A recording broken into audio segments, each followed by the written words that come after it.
On the first day of the third month, after the Israelites left Egypt on that very day, they came to the desert of Sinai. After they set out from Rephidim, they entered the desert of Sinai, and Israel camped there in the desert in front of the mountain.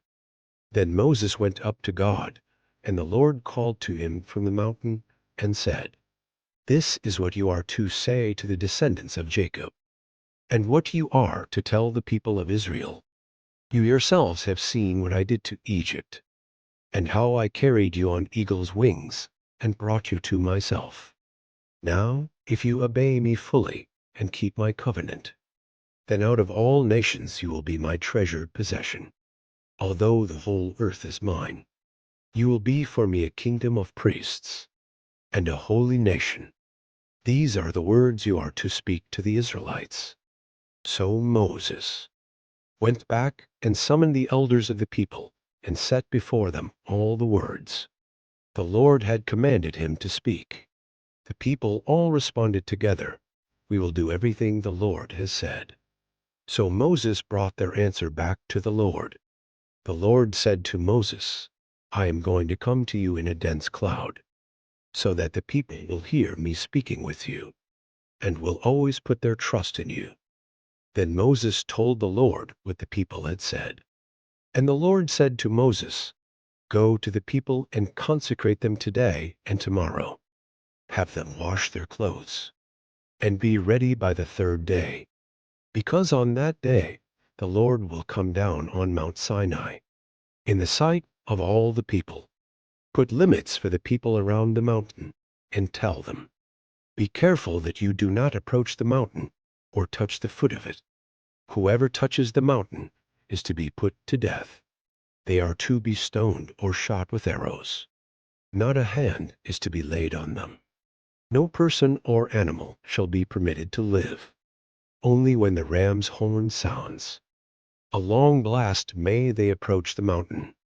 After Moses had gone down the mountain to the people, he consecrated them, and they washed their clothes. Then he said to the people, "Prepare yourselves for the third day. Abstain from sexual relations."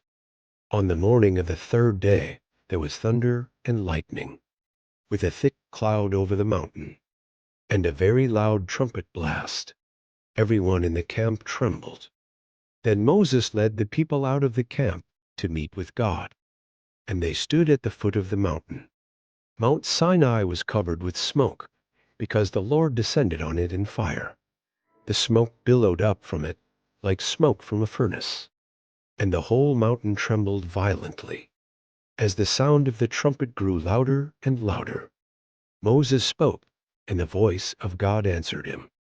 The Lord descended to the top of Mount Sinai and called Moses to the top of the mountain. So Moses went up, and the Lord said to him, "Go down and warn the people, so they do not force their way through to see the Lord, and many of them perish. Even the priests who approach the Lord must consecrate themselves, or the Lord will break out against them." Moses said to the Lord, "The people cannot come up Mount Sinai, because you yourself warned us. Put limits around the mountain, and set it apart as holy." The Lord replied, "Go down and bring Aaron up with you, but the priests and the people must not force their way through to come up to the Lord, or he will break out against them." So Moses went down to the people and told them,